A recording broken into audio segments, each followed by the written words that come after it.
ఇందాక ఏమన్నారంటే 3000 ఓట్లు వస్తాయో లేదో అంటే అనుమానం వ్యక్తం చేశారు. బట్ 3 రౌండ్లకి 2277 వచ్చాయంటే కొంత రెస్పెక్టబుల్ ఓటింగ్ కానీ ఇప్పుడు మేము డిపాజిట్లు వస్తాయా, మేము గెలుస్తామా, ఓడిపోతామా, మా పరువు దక్కుతుందా లేదా, ఇవన్నీ అంచనాలు వేస్తూ వాటి మీద మమ్మల్ని కామెంట్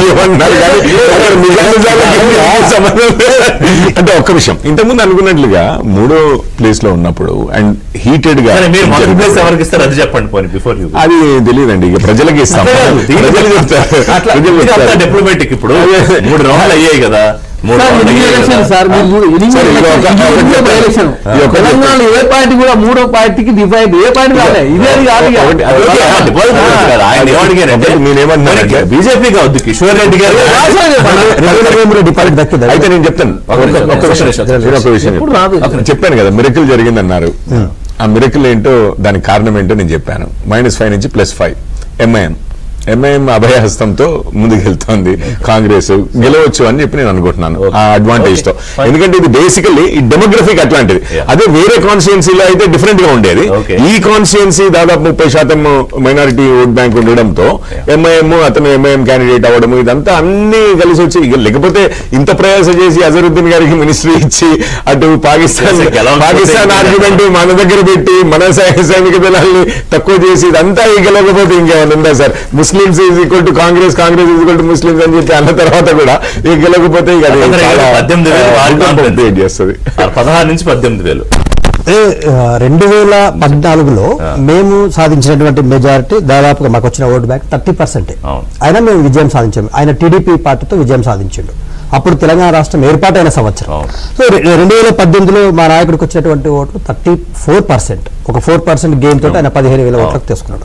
2023కి వచ్చేసరికి 43% ఓటు బ్యాంకుతో 16,000 పైచలకు మెజారిటీతో మేము గెలిచినాం.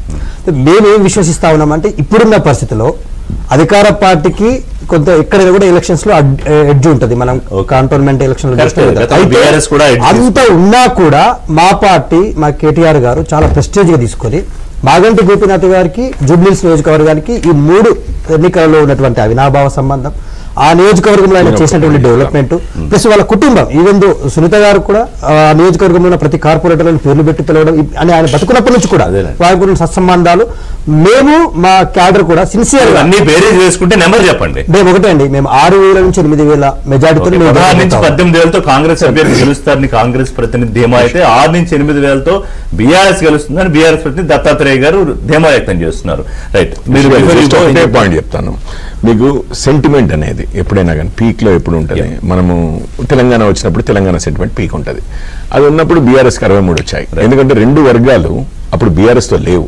ఒకటి ఎంఐఎం, ఎందుకంటే వాళ్ళు రాయల తెలంగాణ అన్నారు, అసలు విభజనకు ఎగెయిన్స్ట్ గా ఉండే ఓవైసీ బ్రదర్స్.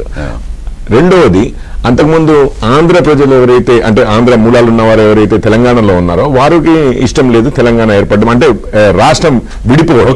సో వారు బీఆర్ఎస్ లో లేరు, 63 అయింది. కానీ నెక్స్ట్ ఎలక్షన్ కి వచ్చేసరికి 18లో వీరిద్దరిని తమ వైపు తిప్పుకున్నారు, 88కి వెళ్ళారు.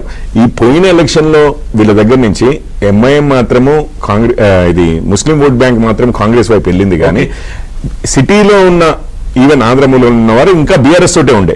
ఈ election will tell you MIM అది సిమెంట్ అయిపోయిందా, అట్లాగే సెటిలర్స్ అని అంటున్నారు. ఇక నేను ఇష్టం లేక ఇది అంటున్నాను.